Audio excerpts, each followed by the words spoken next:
Oi, eu sou o Victor, esse é o Penso Logo Assisto, e este é o segundo vídeo da minha série sobre inferências. Esse vídeo é o vídeo sobre indução.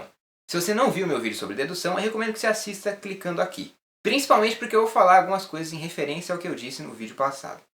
Eu vou dar a resposta do desafio do último vídeo no final desse vídeo aqui, tá bom? Eu vou começar falando de algumas diferenças entre a dedução e a indução. Enquanto a dedução, que a gente viu no vídeo passado, é uma inferência onde a conclusão se dá como consequência lógica das premissas, ou seja, a gente tem uma garantia da conclusão, uma certeza da sua verdade, o mesmo não ocorre com a indução. Na indução, as premissas de um argumento indutivo oferecem boas razões para a conclusão na medida em que elas tornam a conclusão provável ou mais provável. Outra diferença importante é que aqui a conclusão não se dá como consequência lógica das premissas, e não há garantia nem certeza sobre a veracidade da conclusão, mesmo que seja uma boa indução. Para ficar mais claro do que a gente está falando, vamos dar uma olhada nos exemplos de argumentos indutivos. Primeiro, 90% dos habitantes de Timor-Leste são católicos. João é um habitante de Timor-Leste. Conclusão, João é católico.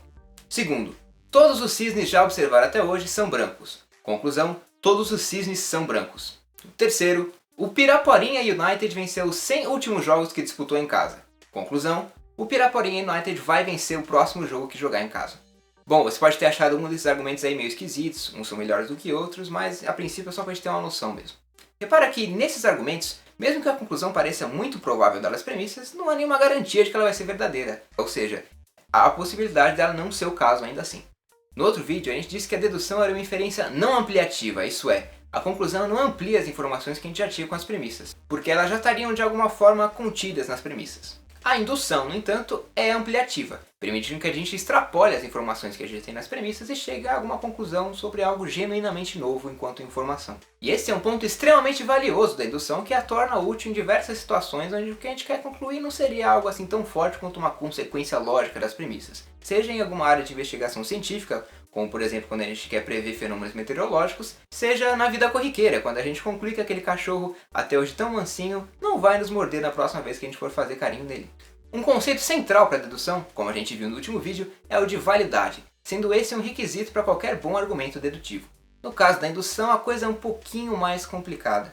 Há quem use também a noção de validade para a indução, e aí o que se entende por isso varia, mas há umas duas definições bem comuns por aí. Uma com os requisitos mais fracos e outra com requisitos mais fortes. A definição mais fraca é de que um argumento é indutivamente válido se as premissas, sendo verdadeiras, tornam a conclusão mais provável do que se elas não fossem o caso.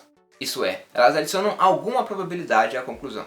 E a mais forte é de que um argumento seria indutivamente válido se as premissas, se verdadeiras, tornariam mais provável a conclusão ser o caso do que ela não ser o caso.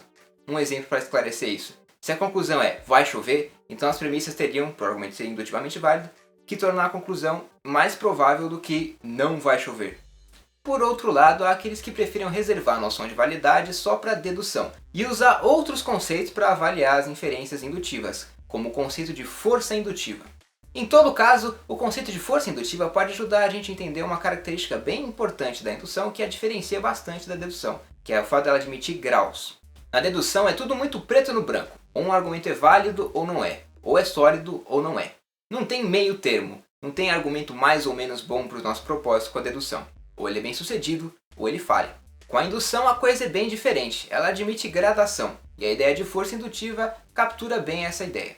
Dizemos que um argumento é indutivamente forte se as premissas dão muito amparo ou tornam muito provável a conclusão, e indutivamente fraco se as premissas dão pouco assentimento ou tornam pouco provável a conclusão, admitindo níveis variados de força, geralmente ligados à ideia de probabilidade mesmo. Então, por exemplo, um argumento do tipo as 3 borboletas que eu vi aqui eram amarelas, logo, todas as borboletas daqui são amarelas, é um argumento indutivamente fraco, de saída a amostragem é muito pequena. Mas nosso argumento sobre o João ser católico lá era um argumento indutivamente forte, porque é bem provável que a conclusão seja verdadeira dadas as premissas. É bem comum dar argumentos indutivos com probabilidades dadas mesmo, assim, numericamente, como 90%, 65%, etc. E há uma certa discussão sobre a admissão de argumentos indutivos envolvendo termos vagos, como alguns, muitos, poucos. Outra diferença bem importante entre dedução e indução é que a dedução é monotônica e a indução é não monotônica, mas isso eu explico mais pra frente. Bom, eu vou falar agora dos principais tipos de argumentos indutivos, mas antes eu só queria rapidinho desfazer uma confusão que é bem comum. É bem comum você encontrar por aí definições de dedução e indução como sendo, respectivamente, a inferência que vai do geral para o particular e a inferência que vai do particular para o geral. Já foi costume dizer esse tipo de coisa, mas hoje em dia isso é meio inadequado. Primeiro porque há deduções que vão do particular para o geral. Segundo porque, embora um tipo bem comum de indução realmente seja uma passagem do particular para algo mais geral, como o exemplo dos cisnes, tem outro tipo bem comum de indução que faz justamente o contrário, passa de conclusões mais gerais para algo em particular, como o nosso argumento do João de Timor-Leste. Bom, há diversos tipos de argumentos indutivos e não há um certo consenso aí sobre como categorizá-los, sendo que diferentes autores agrupam as coisas de diferentes maneiras. No entanto, dá pra gente destacar dois tipos principais de indução, as generalizações e as previsões. Generalizações são os argumentos indutivos que passam de algo que valeria para alguns membros de algum domínio e concluem algo que valeria para todos os membros desse domínio, ou pelo menos para mais membros desse domínio. Ou seja, a conclusão é mais geral do que as premissas. O nosso argumento dos cisnes seria um exemplo de uma generalização. Uma previsão, por sua vez, seria um argumento indutivo que parte de algo que vale para todos os membros de um domínio e conclui algo que não seria uma consequência lógica sobre algum ou alguns membros em particular desse domínio. Ou seja, a conclusão é menos geral do que as premissas. Em muitos casos, como o nome sugere, a previsão diz respeito a algo sobre o futuro, algo que ainda não ocorreu ou não foi observado. Nosso argumento do glorioso Piraporinha United é um exemplo disso. No entanto, se a gente usa uma definição que diz que a previsão simplesmente só diz algo que vale para um caso menos geral, então ela não necessariamente é sobre o futuro. Nosso argumento do João poderia ser considerado uma previsão nesse sentido mais amplo, então. Bom, um fato muito importante sobre a indução é que ela é não monotônica, como eu tinha dito antes. Mas o que diabo significa isso? Bom, para a dedução vale a monotonicidade, que significa que, se você pegar um argumento dedutivo válido, você pode adicionar a ele quantas e quais premissas você quiser que ele vai continuar sendo válido. Se uma conclusão é uma consequência lógica de um conjunto S de sentenças, ela vai continuar sendo consequência lógica de um outro conjunto de sentenças que tenha S como um subconjunto. Bom, para a indução isso não vale. Se você adicionar premissas a um argumento indutivamente válido ou indutivamente forte, como você preferir, a sua validade ou força pode mudar, podendo perder ou ganhar força. Essa característica pode ser um ponto positivo para a indução, porque, embora ela revele uma certa instabilidade desse tipo de inferência, ela está de acordo com algumas aplicações principais da indução, onde a adição de novas informações ou evidências permite aprimorar ou atualizar o nosso raciocínio sobre alguma questão, sendo essa capacidade de revisão algo bem desejável para nos colocar no caminho certo. Em questões científicas ou investigativas de modo geral, essa capacidade de revisão é algo crucial. Embora essa relação aí entre indução e ciência seja objeto de intensas discussões, havendo quem seja um pouco mais cético sobre a possibilidade de aplicação de raciocínios indutivos na ciência, como por exemplo Karl Popper. Bom, para ver esse fenômeno em ação, vamos dar uma olhada em alguns exemplos. Dá uma olhada nesse argumento aqui. Pepe é um pássaro. Conclusão, Pepe voa. Ele parece um argumento indutivo razoável, de certa força. Embora não seja garantido que o Pepe consiga voar, é uma conclusão bem provável dada apenas a informação de que ele é um pássaro, já que a imensa maioria dos pássaros consegue voar. Essa é uma informação que eu deixei implícita, mas a gente poderia também colocar como uma premissa sem problemas. Mas repara que se eu adicionar a premissa Pepe é um pinguim ou Pepe nasceu com algum problema na asa, a coisa muda de figura, fazendo com que esse novo argumento, com a adição dessas premissas, perca praticamente toda a sua força. Do mesmo modo, o nosso argumento do João de Timor-Leste é bem forte. A probabilidade dele ser católico, dada apenas a informação de que ele é um morador de lá, é bem alta. Mas se eu adicionar a informação de que João foi criado numa família protestante, esse argumento perde praticamente toda a sua força, sendo a conclusão agora muito provavelmente falsa. A conclusão do nosso argumento sobre o Piraporinha United também poderia ser descreditada se a gente soubesse, por exemplo, que os jogadores estão com salários atrasados, que eles acabaram de vir de uma eliminação, ou que o próximo adversário deles vive um bom momento e tem um aproveitamento ótimo fora de casa, etc. Muita gente provavelmente acreditou que o argumento sobre os cisnes era indutivamente forte, até serem observados os primeiros cisnes negros na Austrália, por exemplo. Bom, a indução possui uma série de características que fazem com que ela possa ser bem útil, mas ela também tem sérios problemas. Esse caráter mais relaxado da indução, que faz com que ela seja mais útil do que a dedução para caso a gente quer ampliar o nosso conhecimento, também tem a consequência ruim de que fica muito mais difícil dar um tratamento mais rigoroso da indução. De saída nós temos o problema de separar, de maneira clara, as boas induções das ruins. A gente tem casos que são claramente bons, como o argumento do João, e outros que são claramente ruins, como o argumento das borboletas. Mas o que os torna bons ou ruins? E como analisar os casos mais discutíveis? Estabelecer esse tipo de critério é um grande problema para a indução e a gente está longe de ter algum consenso sobre essa questão. Claro, a gente tem alguns nortes, como por exemplo ser fundamental você ter uma amostragem que seja ao mesmo tempo grande o suficiente e plural para você poder fazer uma boa generalização. Por exemplo, se a gente quiser dizer que algo vale para todos os brasileiros, quanto mais gente compuser a nossa amostra e quanto mais bem espalhada for essa amostra, ou seja, contar com gente de várias regiões do Brasil, melhor vai ser a nossa generalização. Mas esse tipo de coisa ainda é muito pouco perto do que a gente quer com algum tipo de critério. Outro problema é que se a gente atrela a qualidade das inferências indutivas à probabilidade da conclusão ser verdadeira, dada a veracidade das premissas, então parece que qualquer valor de probabilidade que eu estipule como um limite a partir do qual a inferência é boa ou não, seria arbitrariamente postulado. Seria 90%? 50%? Por que esses valores e não outros? A dificuldade de dar um tratamento mais rigoroso para a indução e tentar resolver esses problemas é agravada pelo fato de que, na indução, ao contrário do que ocorre na dedução, a qualidade dos argumentos não é dada pela forma, pela estrutura deles, mas parece depender grandemente do conteúdo deles e das relações entre premissas e conclusão, que seriam questões predominantemente empíricas, o que tornaria a tarefa de tentar criar uma lógica formal da indução algo que, se fosse de algum proveito, seria muito difícil, se não impossível. Bom, muitos autores já trataram ao longo da história de problemas relativos à indução, sendo o mais famoso deles o chamado problema da indução, discutido por Hume, e os paradoxos apontados por Goodman e Hempel, respectivamente o das esmeraldas Verdú e o dos corvos. Bom, qualquer um desses problemas renderia um vídeo só para si e eu pretendo fazer alguns vídeos sobre eles. De modo que eu não vou tratar aqui do problema das esmeraldas, que é muito interessante e, dentre outras coisas, oferece um desafio para a formalização de inferências indutivas ao apresentar exemplos de argumentos que teriam mais ou menos a mesma forma, mas teriam qualidades totalmente diferentes. Nem vou tratar também do problema dos corvos, que nos levaria à conclusão absurda de que observar um sapato vermelho ajudaria a confirmar a tese de que todos os corvos são pretos. Mas não vou te deixar na mão por enquanto não. O canal Wireless Philosophy, que eu já recomendei no meu vídeo de recomendações, fez 2 vídeos, um para cada um desses problemas, que são muito bons e acessíveis, mas infelizmente são em inglês, e que se você quiser ver, você clica aqui. Eu vou tentar achar alguns textos sobre isso e deixar na descrição também.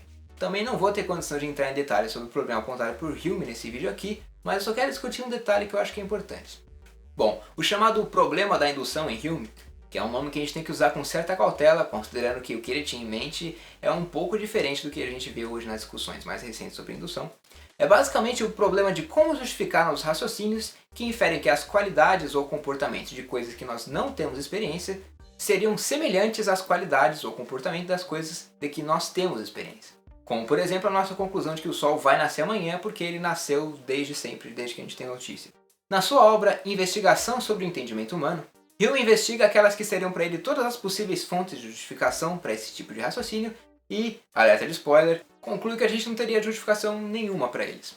Segundo ele, a gente formaria essas crenças sobre o comportamento das coisas que a gente não experiencia através simplesmente de um princípio da nossa natureza, o hábito.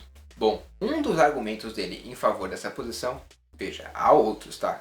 É o de que não seria possível justificar esse tipo de raciocínio ao tentar transformar argumentos indutivos em dedutivos sem cair em uma circularidade. Um exemplo. Sempre que eu comi pão, ele me alimentou. Logo, na próxima vez que eu comer pão, ele vai me alimentar. Esse é um argumento indutivo. Mas como é que a gente justificaria essa passagem de algo sobre o qual a gente teve experiência, no caso a gente ter comido pão no passado, ele ter alimentado, para algo de que a gente não teve experiência, e quando eu comer de novo o pão ele vai me alimentar? Bom, se a gente adicionar esse argumento à premissa o futuro será como o passado, então a conclusão se segue dedutivamente. Mas aí o Hume me pergunta, e que justificativa a gente tem para essa premissa? Se a gente pretende concluir que a natureza é regular porque ela foi sempre regular no passado, a gente cai de novo no mesmo problema. Só que agora tentar fugir desse problema adicionando aquela premissa de que o futuro vai ser como o passado, ou seja, que a natureza é regular, faria a gente cair numa petição do princípio. A gente estaria assumindo justamente aquilo que a gente já quer concluir. No caso, que a natureza vai ser no futuro como ela foi no passado. Mas esse tipo de argumentação contra a indução pode ser interpretado de um jeito meio equivocado, que é aquele que a indução seja justificada por critérios dedutivos. Dizer que os nossos raciocínios indutivos seriam ruins por não seguirem um padrão de dedução seria meio que fugir do ponto, afinal, a indução nunca quis ser uma dedução. Ela seria, afinal, uma inferência diferente da dedução. Veja, as questões como o que justifica os nossos raciocínios indutivos ou o que separa argumentos indutivos bons de ruins continuam em aberto, continuam sendo um problema e são muito importantes. E esse caráter problemático não está só presente em discussões contemporâneas sobre o tema, como também, por exemplo, já foi apontado por Hume e por motivos diferentes dos que eu apresentei aqui também. A única questão que eu queria levantar aqui é a seguinte: ver problemas em raciocínios indutivos pelo fato de a gente não conseguir transformar argumentos do seu tipo em argumentos dedutivos, seria, na maior parte dos casos, um equívoco. A indução não é de saída problemática por não ser uma dedução, elas seriam inferências diferentes, afinal, e teriam funcionamentos diferentes. Esses problemas relativos à indução e a falta de um desenvolvimento de uma teoria mais criteriosa e mais bem aceita sobre ela, especialmente se a gente for comparar com o que acontece com a dedução, parecem estar em grande medida ligados a características problemáticas ou no mínimo confusas da sua própria natureza. Mas parece também que a gente não pode ignorar o fato da indução ter recebido bem menos esforços e atenção do que a dedução ao longo do tempo, o que seria um fator que poderia ajudar também a explicar o status problemático em que ela se encontra.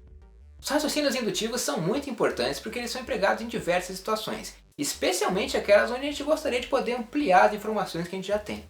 De modo que é preciso que a gente estude essa inferência ainda mais para ter uma noção melhor do que está em jogo com ela, do seu funcionamento e dos seus limites. Eu sou o Vitor, esse eu Penso Logo Assisto, muito obrigado se você assistiu até aqui, e se inscreva, mas não vai embora não, porque eu tenho a resposta do desafio do vídeo passado e eu vou dá-la agora. O desafio que eu deixei no final do vídeo passado era o seguinte: vocês tinham que me dizer se o seguinte argumento é válido, inválido ou não cabe essa classificação. O argumento era assim: Dolinho é seu amiguinho. Dolinho não é seu amiguinho, logo, porcos sabem pilotar aviões. E aí?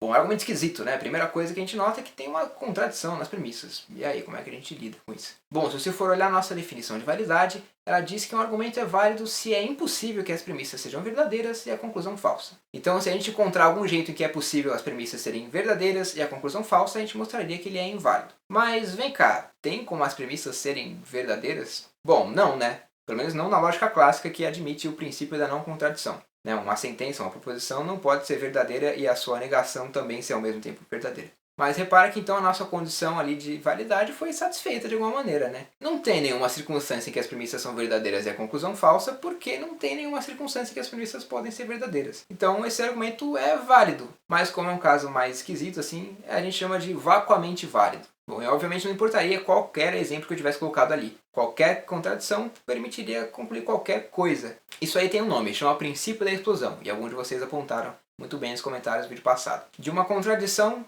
tudo se segue. E isso é válido para a lógica clássica. Mas tem algumas lógicas com algumas paraconsistentes em que isso não se verifica, porque elas não têm o princípio da não contradição. Bom, era isso. Não percam o próximo vídeo sobre abdução e Sherlock Holmes. Então, até a próxima. Isso vai ficar muito bom, hein? Não percam mesmo. Tchau.